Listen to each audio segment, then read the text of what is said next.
Hey, you awesome folks! Thanks for taking this journey of discovery with your guide, Keith Haney. You're listening to the Becoming Bridge Builders podcast, your favorite podcast for everything from racial reconciliation to education innovation, justice reform, and leading change in the 21st century.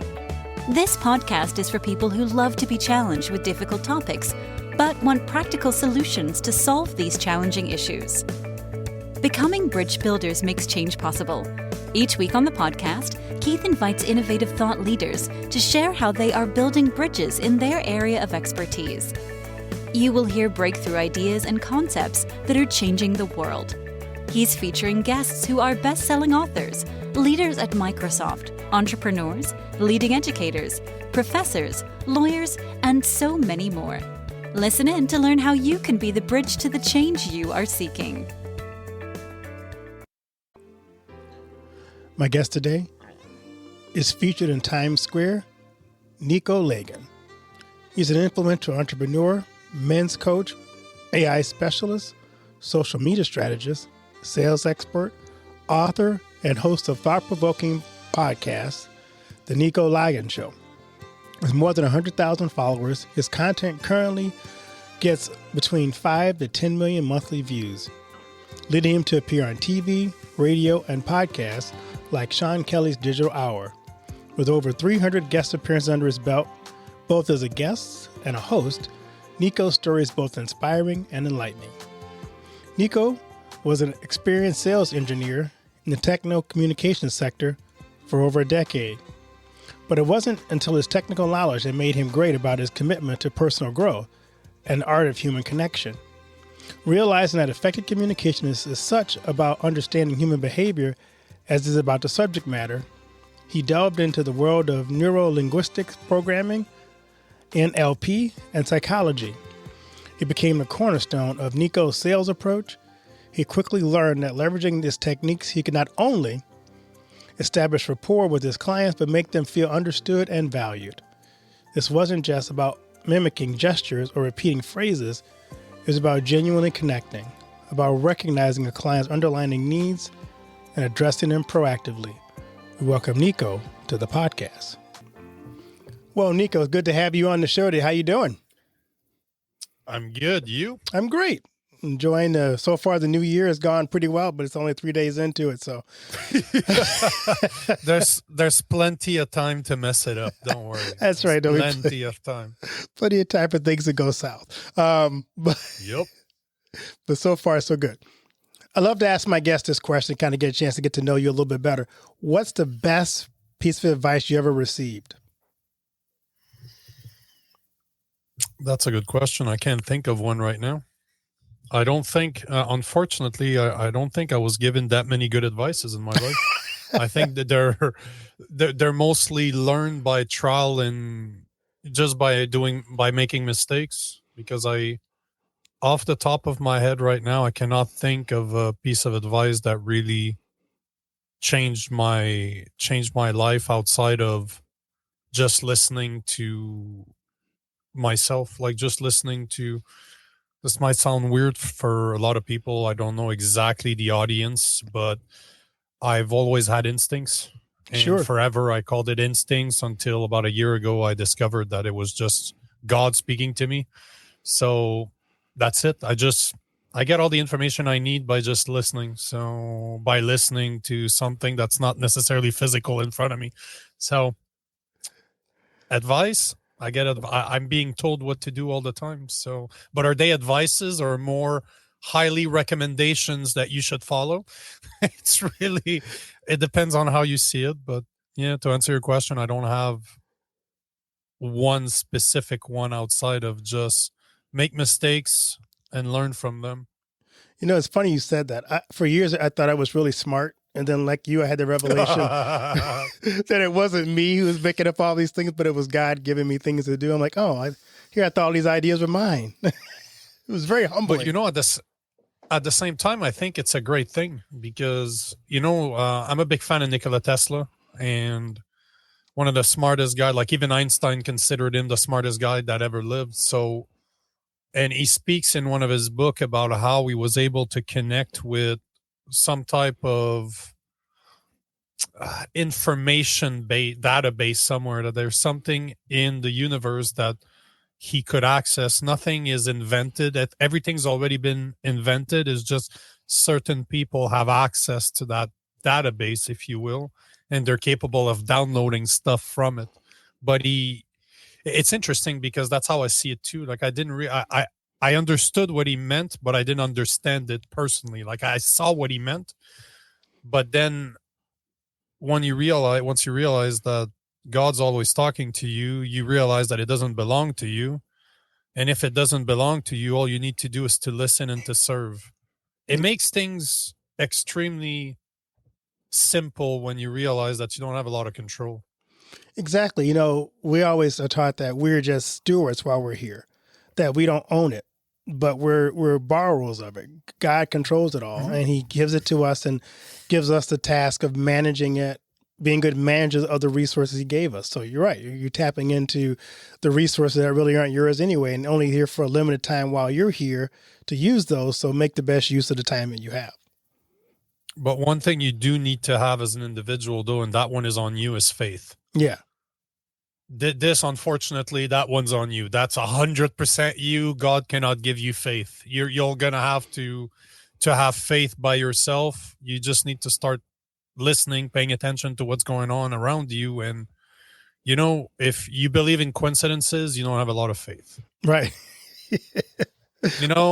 People question my faith all the time, not in a way that they don't believe I believe, but just simply that they don't believe and I'm crazy for believing. And my first question to them is always the same. Do you believe in coincidences, or do you believe that everything happens for a reason? Right. And I've come to realize that if you're telling me that everything's a coincidence, you don't have any faith. Like, zero. You don't have any faith in something greater than ourselves. Right then and there, that's the I don't want to say a red flag, but that's a good indicator. Yeah, that also it kind of absolves us of any consequences. If we believe everything kind of just happens, then we don't have to take responsibility for any of our actions. So, and that's an interesting question, because I'm lucky that, I don't know if I'm lucky or that's just the way I am. I tend to ask a lot of questions, right? And until about a year and a half ago, I did not go to church. Like, I could count on one hand the amount of time that I've been to church in my whole life prior to a year and a half ago. And now it's every Sunday. We meet on Wednesdays too to do Bible studies. And I'm not the type to go to church. If I'm going to invest that much time, I have questions. I read a lot. I'm concentrating right now on reading books from Lee Strobel's, from C.S. Lewis, and I'm reading a lot of what's his name? Tim Keller. Oh yeah. And I'm the type to go to church with questions, right? I wait for the pastor afterwards, and what do you think about this? And what do you think about that? And no, I think you're wrong. I think this is what it means. Like, I have no problems challenging people and getting challenged, but I think this belongs to me, though. Like, you need to question what you're being told, but faith is everything. You need to be able to take things that you don't understand. That, I like to say it that way. Us as human beings, we're playing checkers and God's playing chess. Right. He understands the long game. We have no clue. We're just supposed to do our part, do it with faith, knowing that you might never understand what your actual real full length role was, but just to do what you're being told to do and shutting the hell up. Sometimes that's what you need to do. You just need to shut the hell up and do what you're being told. I had guys like you in my congregation who sat there and kept me after church asking me all kinds of questions. No.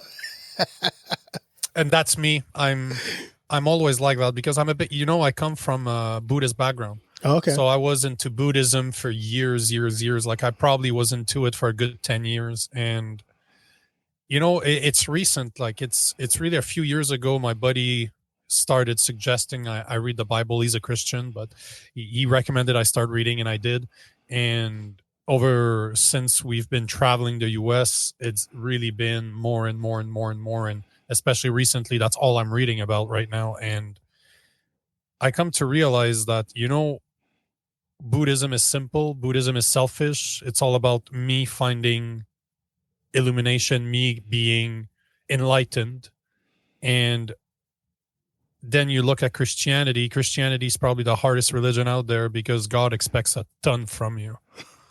Like if you accept to be a believer in Jesus Christ, if you believe that God exists, if you believe that you're supposed to be more like Jesus, it makes life a lot more. It does not make life easy. It means that that by default, you're a sinner. By default, you're full of flaws. By default, there's nothing you can do to redeem yourself except to accept the fact that you are full of flaws and you're a sinner. Somebody else died for your sins, so you don't need to pay it back somehow, but you need to repent. So it needs to be real. You can't just say, hey, I've done wrong my whole life, but now I believe, and it's not true. That's not what it means. But it's Christianity stuff. That's why I have a lot of questions, right? Like, yeah.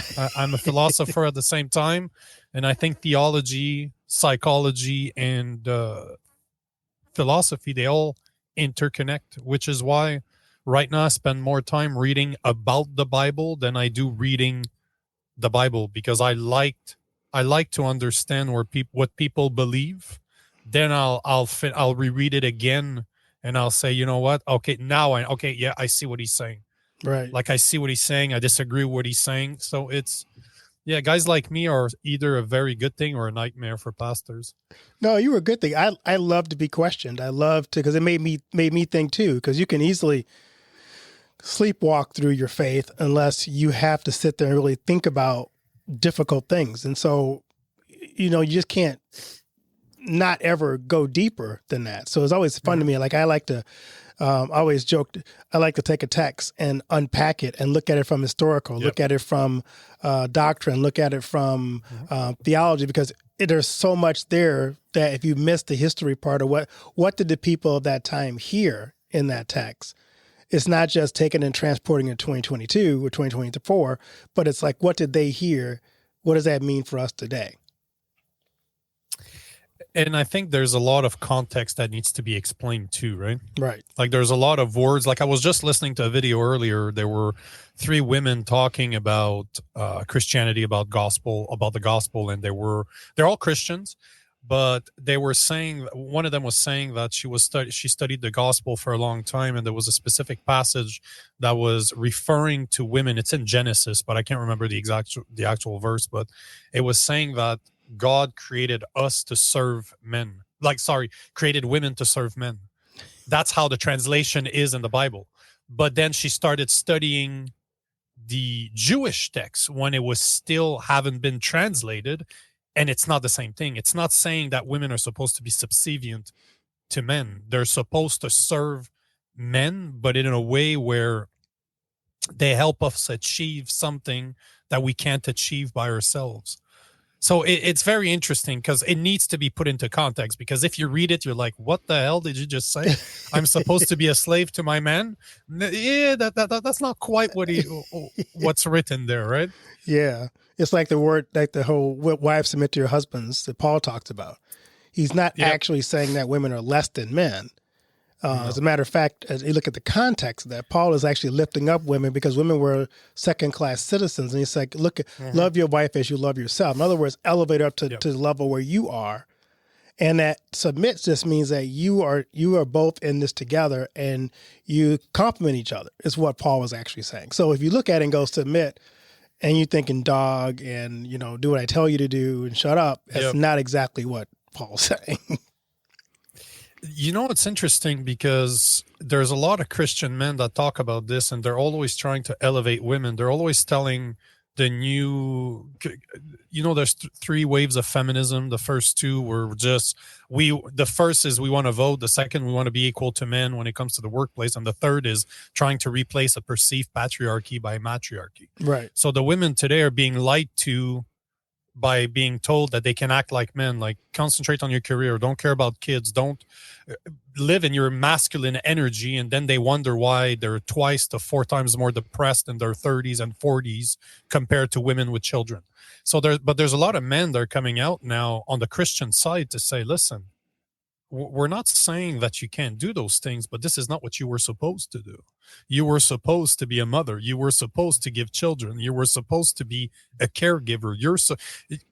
And it only makes sense if you look at the way women and men are. And I say this as a joke to a lot of podcasts I've been on, but can you imagine as a man carrying something inside your body for 9 months, having it destroyed, your whole outside, you're all inside out, and still love it when it came out, not wanting to kill it? Right. Of course not. Every man out there is like, I would strangle that kid. But yet you look at a mother and she'll see this as one of the best experiences she'll ever have in her life. Why? She was meant to do. She was meant to do this. But it's not a sub job. That's the big lie, right? It's like women believe nowadays that being a mother is a sub job, yet nobody else can do it. Every single man, every single woman comes from a woman. There's only two things that can create life: God and women. Right. That's it. There's not one man out there that can create life just yet. So it's it's very interesting that women are seeing their role as a subpar, and I'm happy at least that I see Christian men coming out and calling their lies to say, hold on here. We're not saying you're supposed to be attached to the fridge and to the oven and just taking care of children, but we're saying that that's what you're supposed to be doing. That's what you were meant to do. We can't do it as well as you can. This is why a nucleus family, look at whatever statistics you want. Nucleus family is the best way to raise children. And like it or not, 90% of, I was looking at the statistics for my new book, and it turns out that about a third of boys right now are raised without their fathers in the house. Wow. And 90% of single parents are women, and they're doing a terrible job. Like, a woman as a single parent is terrible. The 10% of men that are single parents do a lot better at raising children than women do. And like it or not, it's a fact. Yet we're lying to them to say that they're able to raise a boy, for example, by themselves. But how can a woman teach a boy how to become a man? It's not possible. Right, exactly. In the same way as a man cannot teach a daughter how to become a woman, but he needs to put women he believes in around her to teach her. Same is true, right? So it's interesting how all of this is explained in the Bible. All of this has been known for years, but today we don't want to believe it because somehow we've come to believe the lies that women are lesser because they take care of children. It's absolutely insanity to me.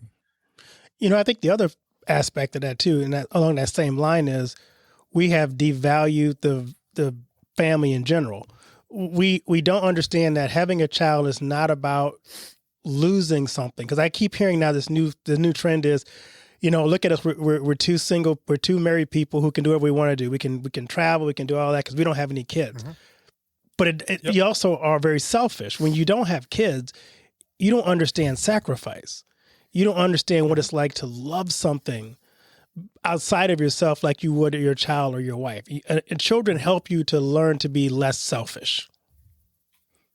I think there's a fallacy into that. I just can't remember what it was called. I posted about this recently. I just can't remember what that trend is called, but I'm 41. I don't have any kids. It's by choice because I never met a woman that until my girlfriend right now, I never met a woman that her deep-rooted values aligned with mine.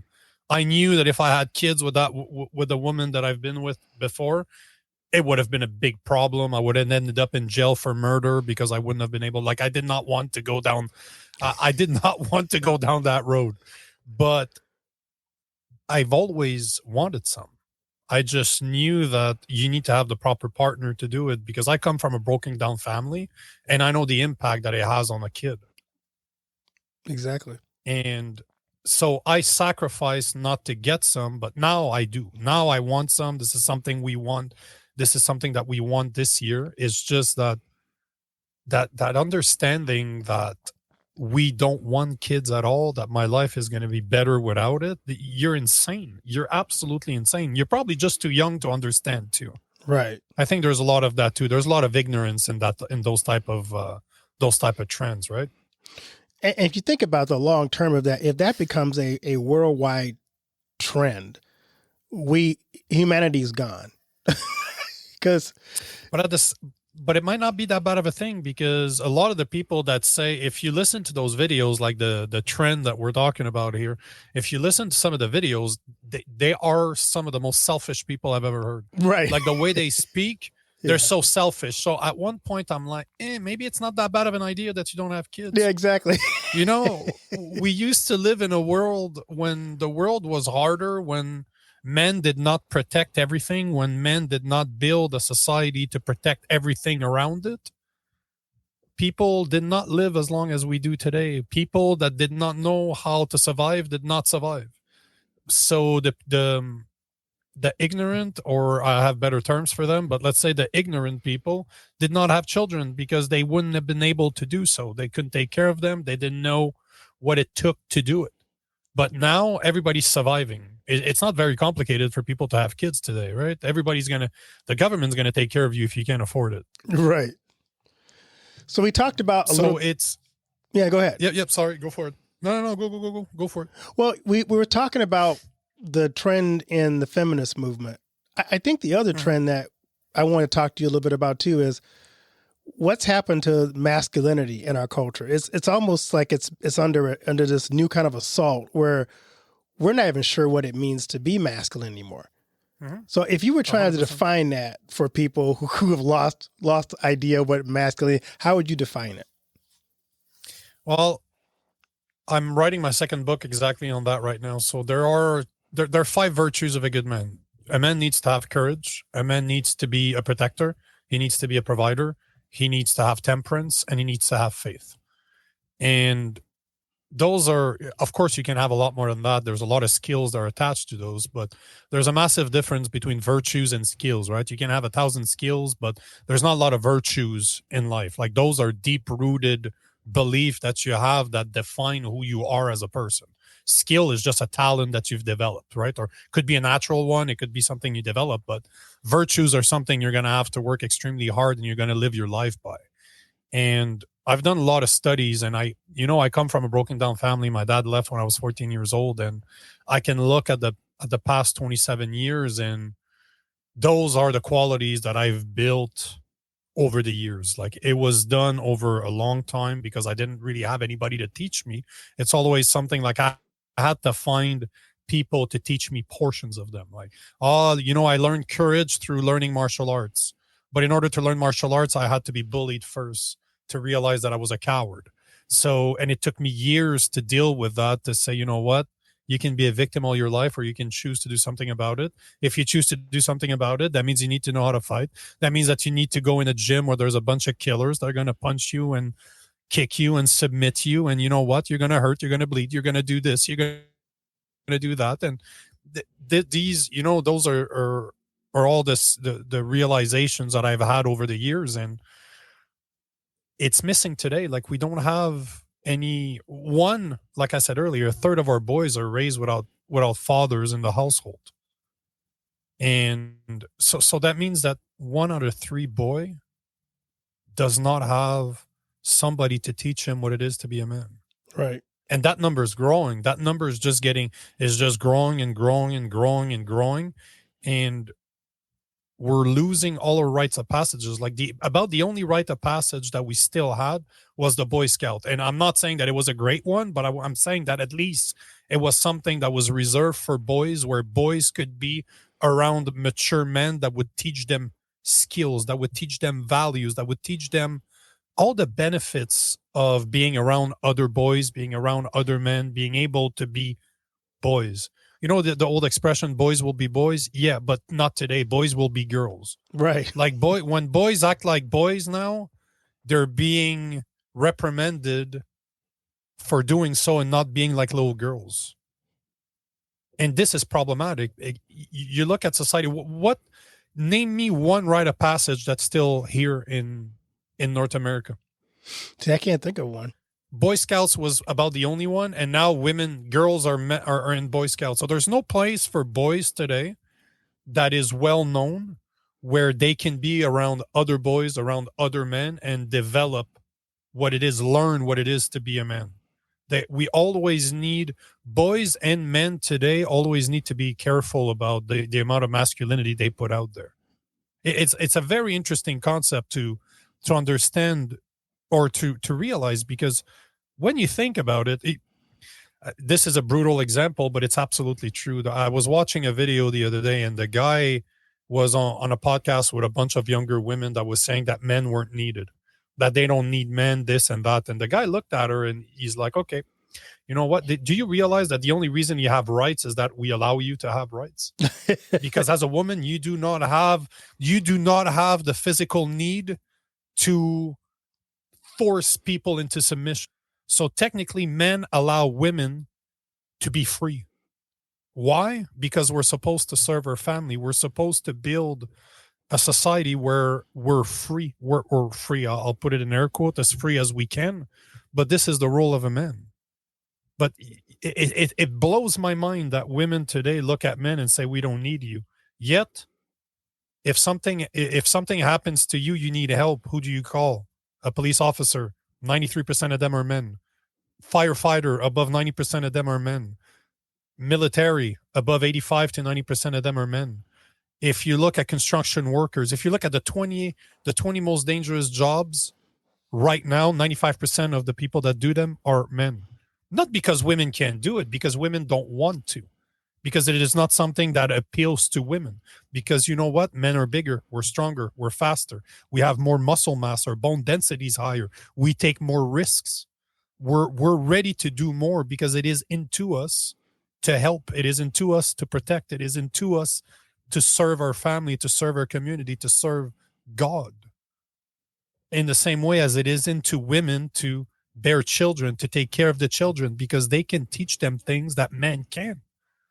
Like if you look at emotional intelligence, this is taught by women.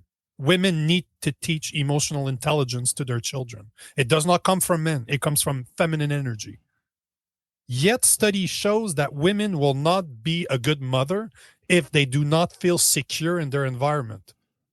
Who makes them feel secure? Men. I'm 215 pounds. My girlfriend is 110 pounds. Guess who protects who? Right. No, but seriously, but this is the thing, right? We live in a world that women are being told since they're little girls, and I'm not just saying women are saying that to girls. Fathers are saying that. So our fathers of women right now are not even real men, and they're telling their daughters that you can do whatever you want in life. You don't need a man. You know what? First, you're wrong, because she needed a masculine man, and you weren't there. That's why all those lies are being fed to them, is because you're not a real man yourself.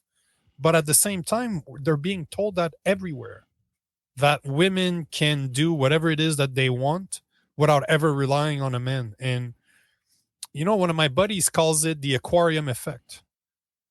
We all the little fishies in the tank, and this is the society, but most people don't realize that there's a lot of people around that tank that are making sure the water pH is perfect, that you have enough water, that you have food, that you're not dying of overheat, that the temperature in the room is great. Like, there's so many things that are taken care of in the background behind the curtains that women don't have to deal with on a day-to-day basis.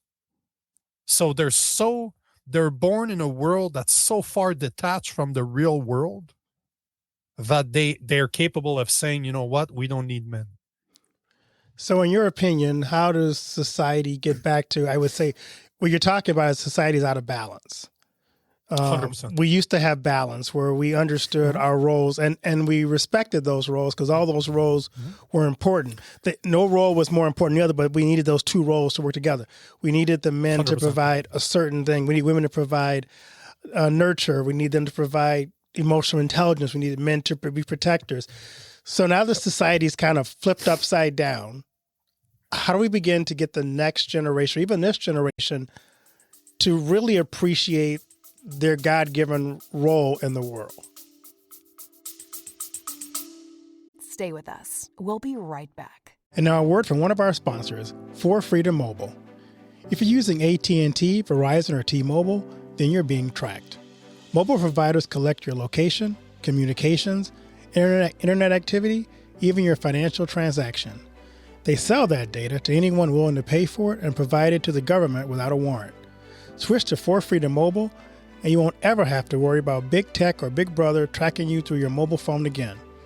4Freedom Mobile provides secure, unlimited talk, text, and high-speed data for just $29.99 a month, and it includes free internet roaming in over 200 countries.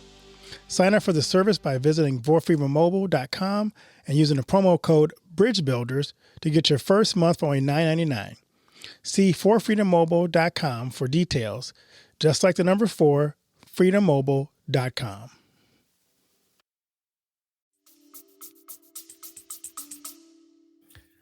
It's a great question, because one thing that I know for sure through coaching, through my life, is nobody changes unless you hit rock bottom. Nobody changes until the pain of continuing what you're doing right now is too much to bear. When you realize, as Einstein described it, the definition of insanity is doing the same thing over and over again, expecting different results. So once you realize that the pain of doing the same thing over and over again is no longer bearable, that you are completely insane trying to always do the same thing, then you're ready to change. So it's unfortunate what I'm going to say there, but our society will probably need to collapse in order for people to go back to a time where they're going to understand that there are roles, there are gender roles, there are things that are associated with your sex, because we live in a capitalist world, in a capitalist society, where we have socialists with $1,000 iPhone, with they drink a $6 coffee from Starbucks every day, that have a $3,000 laptop that's a Mac, and they're telling us that, oh, we should be more socialist. This is how disconnected they actually are from the real world. Can you really teach them something? I don't think so. I don't think there's any amount of information that I can provide them, that I can try to drill into them, that will be enough to convince them that that's what they need to do, that they have roles. And you know what? Being a man sucks. Being a man is very hard. You have expectations to be selfless. You're supposed to do what needs to get done, when it needs to get done, however you feel about it, because that's what's expected of you. That's what God wants from you. But that means you're accountable. That means you have responsibilities. That means that you can't be lazy. That means you can't be a coward. So there's a lot of things that entails, just like Christianity is demanding, you know what? Being a man is very demanding too. Right. So how do you go back to teaching that? I don't know that you can. I don't know that for the, I think that there are people that can be helped. There are people that will eventually get to a point that they are, okay, there's something that needs to change. Something's not going well. Something needs to change. One of the things that my second book that I'm writing right now is going to be for single mothers. I'm using my story to tell them, listen, this is what it is to be raised by a single mother. This is what I've done, and I'm going to talk about my drug addiction. I'm going to talk about the fact that I was a thug, that I was a drug dealer, all the thief that I was, all the bad things that I've done when I was younger, to say, listen, until I pick myself up, this is what happened. But some of my friends ended up in jail. Some of my friends ended up dying. I was lucky. But is that what you want for your son? No? Well, accept that you can't do it yourself. So I know there's an education that needs to be done on that level, but are those women ever going to listen unless there's something really happening right now where their son is already going on the wrong path and they're like, ooh, they're panicking now. I don't know what to do. And you would hope that you have to get to that point, because at that point your son's going down the wrong path. It might be too late for that son. So it might be, it might not be. I'm hoping that, I'm hoping that guys like me can show them that I understand. This is why I say I'm not your typical Christian, because I'm not a goody two-shoe Christian that's grew up in the Bible Belt in the U.S. I come from, I swear a lot.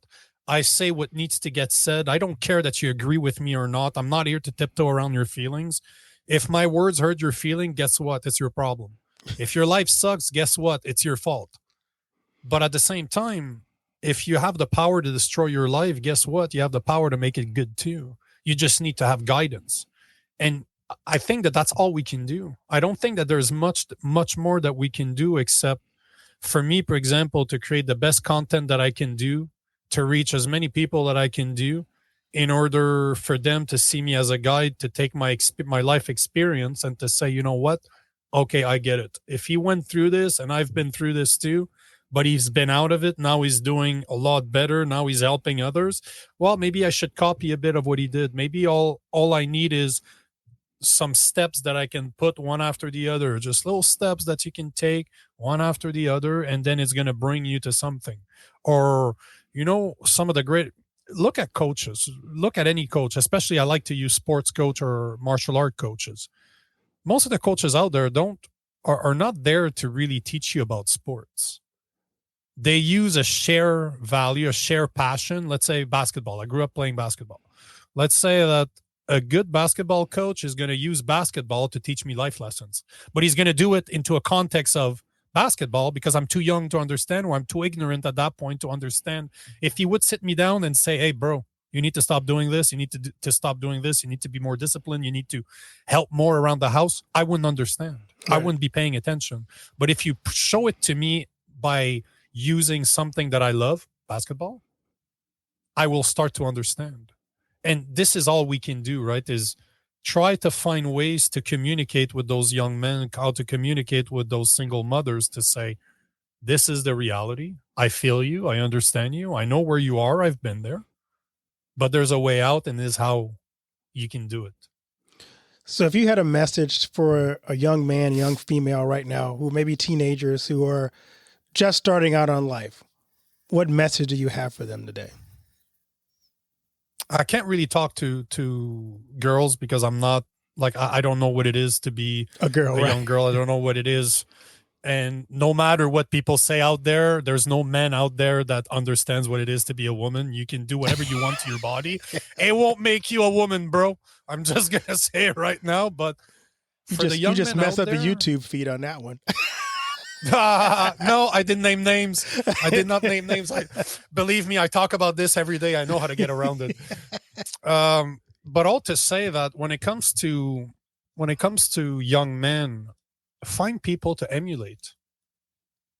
Because this is and it's a double-edged sword, because I made the mistake when I was younger. I'm a big fan of rap, and not the type of rap they listen to today. Like, we're talking about the Wu-Tang, the Tupac, the Notorious B.I.G., Mobb Deep. We're talking about the guys that grew up in the ghetto, that were poor, that made millions. To me, I was looking at this and I'm like, oh, bro, that's what I want. Like, those guys are amazing. And this is the thing. If you don't show those young men good role models, they will find them. They will find themselves. They will look for them. They will find them. And this is what I did, right? I looked in all the wrong places because I didn't have somebody to tell me this is wrong, this is right. And if you're a young boy, if you're a single mother, that's up to you to do so. If you're a single mother, it's up to you to accept the fact that you cannot teach him how to become a man. You can't. It's not in your power to do so. But your responsibility as a single mother is to find men that he can tailor himself after, men that do possess the virtues of courage, protection, providing, temperance, and faith, and make sure that they interact with each other. And the best advice that I can give to a young man is start martial arts. If you're a single mother, you have a son, put him in martial arts. Find him an MMA school, a Muay Thai school, a boxing school, Taekwondo schools. It doesn't even matter the type of martial arts you go after. I would suggest there's a few that I would suggest because they translate more in a protection situation later on in life. Like, you can might as well learn skills that are going to be useful in the future. But the first thing I would suggest is put them in martial art. If you don't know where, hit me up. Find me on social media. Text me. I'll find you a school. I'll find you. I don't care where you are in the world. I'll find you. I know hundreds of gym owners. I'll find you somebody somewhere that can help you. But the point in the matter is that martial art will not only give your son courage, self-understanding, discipline. It will show him how to become a protector. It will surround him by men. Most of MMA, most of Muay Thai coaches, most of martial art coaches that I know are great men, are just literally good men that want to help young men. And not only that, but the maths, man, when you're training martial art, you'll interact with people that wash floors, like you're going to interact with CEOs of massive companies. You never know who the hell you're dealing with. You never know who it is that you're training with. And in 20 years of experience, I've always seen respect. I've always seen it. There's people out there that want to teach you, not only the coach, but students. You're going to find people to help you. So just surround your son by good men, surround him by masculinity, surround them in a place where he can exert this energy, because he's not a little girl. Boys should be playing outside every day. They should be burning hours of energy every day. I'm 41 years old, man, and I still go to the gym 4 to 6 times a week, not only because it's good for me, but it's good for this. It's good for my mind, or else I go crazy. Like I have a lot of energy even at my age, and you know what? I need to spend it. And I've understood that a long time ago. It's been more than 20 years, but this again is not even taught to our children anymore, especially our boys. So martial art, it will develop your son in a way that you can't even comprehend right now. Wow. That's good advice. So I love to know. I appreciate that. Yeah. No, it really is. I've thought about it before. So I'm curious, what are you excited about in this season of your life? What am I, life over the past year have been interesting because I completely gave myself to God. Like I quit my corporate job. We left Canada and we've been traveling the US and Mexico ever since. We've been going from state to state with no real reason to go there outside of what I'm being told to do. It's been extremely expensive. We've spent a boatload of money. It's been extremely hard because it's a lot of stress, because I started a business at the same time, and starting a business when you're trying to figure out what you're supposed to do, probably not the best of timing. But all to say that it's been a very stressful time. Like the past few months, especially, have been extremely hard on my girlfriend and I. But one thing that I know is that pain and suffering are the two best teachers.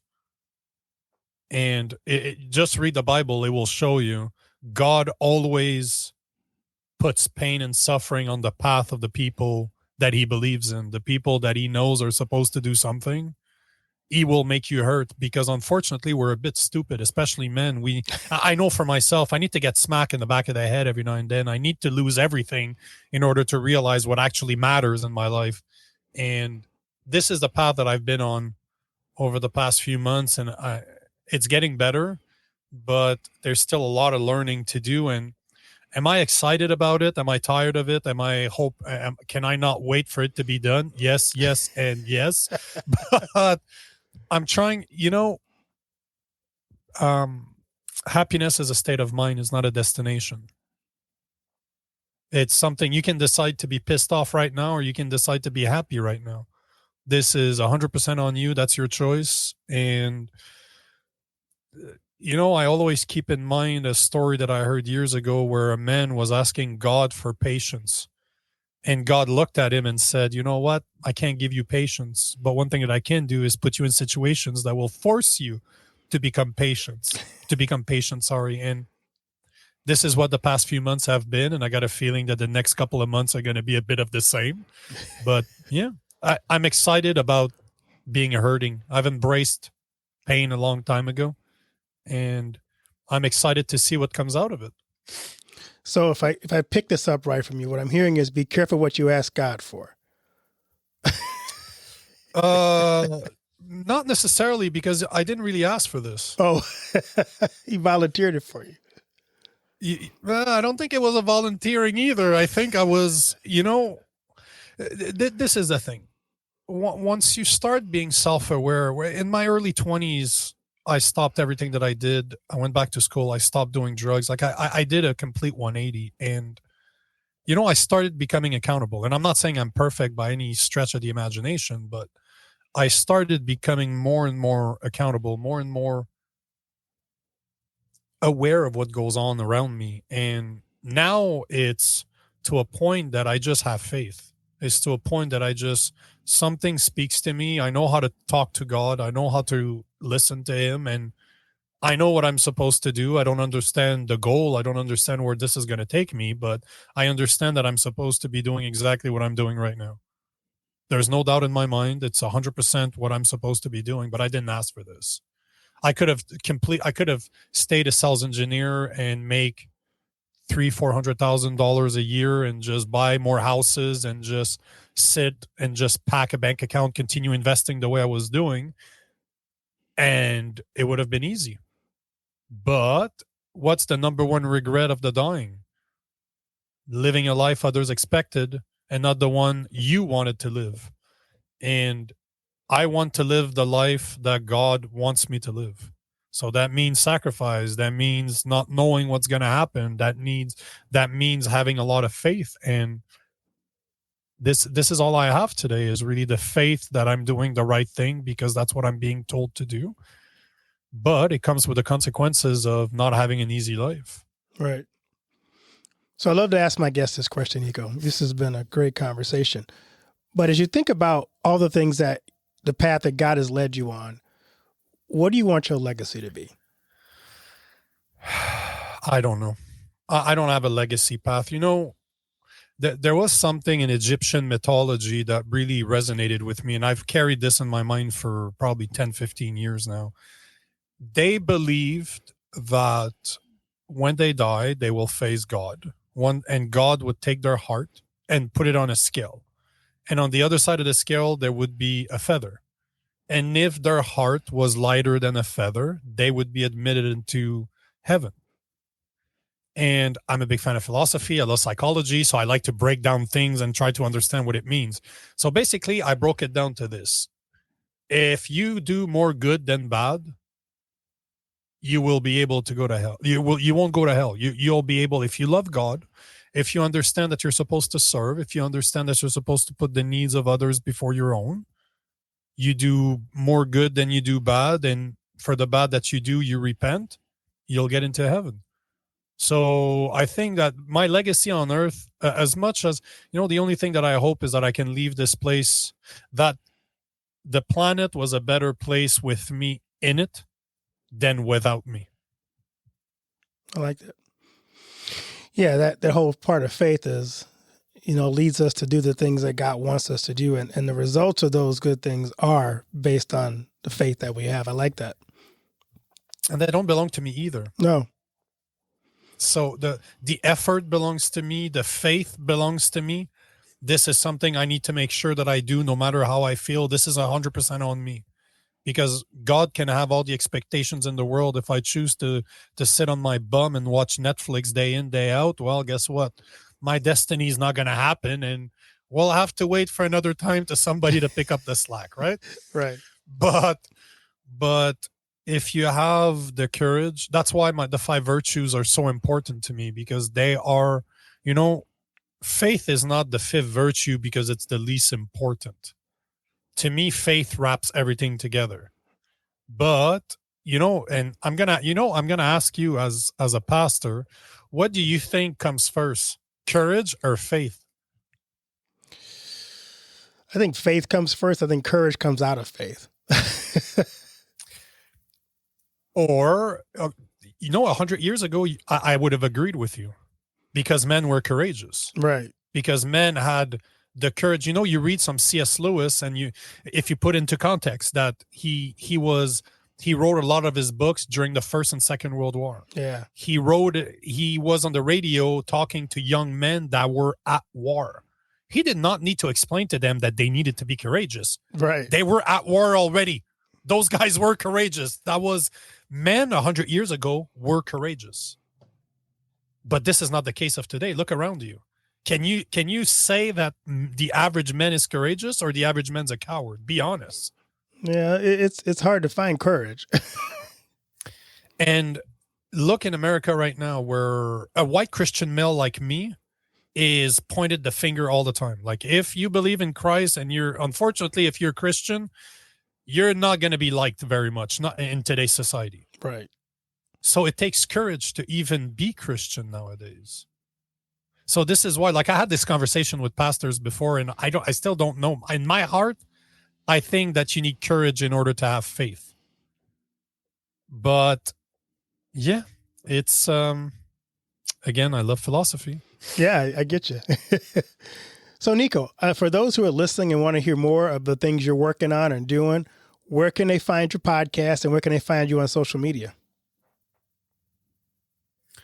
Just go to my website, nicolagan.com. All my stuff is there.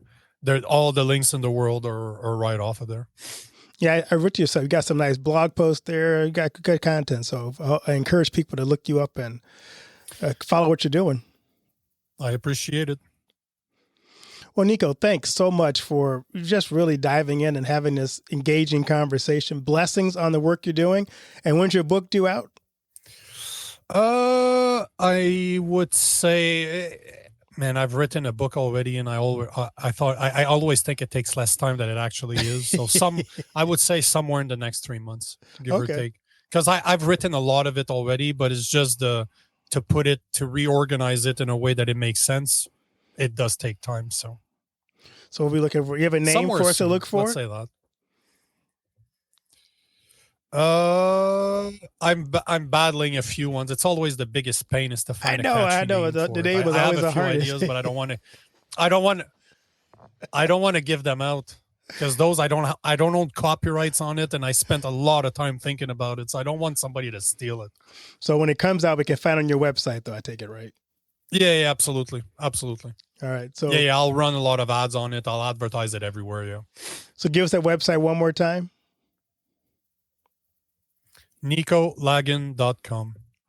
Well, thanks again, Nico, and have a blessed new year. Thanks for being on the show. I really appreciate the conversation. Absolutely. Thanks for having me on, brother.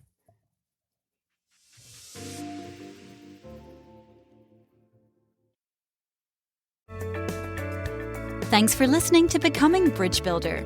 If you enjoyed this episode and want to help support the podcast, please subscribe and share it with others. Post about it on social media or leave a rating and review. To catch all the latest from me, you can follow me on Instagram @bkeithhaney and on Getter and Twitter @RevHeadpin or on his website at alightbreaksthrough.org.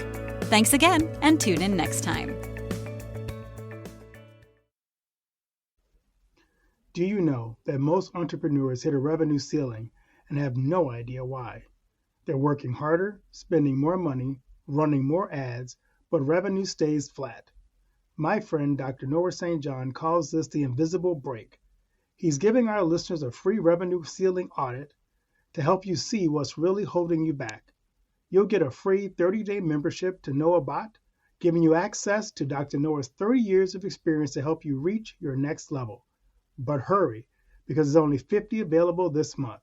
So if you're tired of being stuck at the same revenue level and want to finally break through, get your free revenue ceiling audit at drnoahvault.com in the affiliate link that'll be listed in the show notes. Thanks for listening to Becoming Bridge Builder.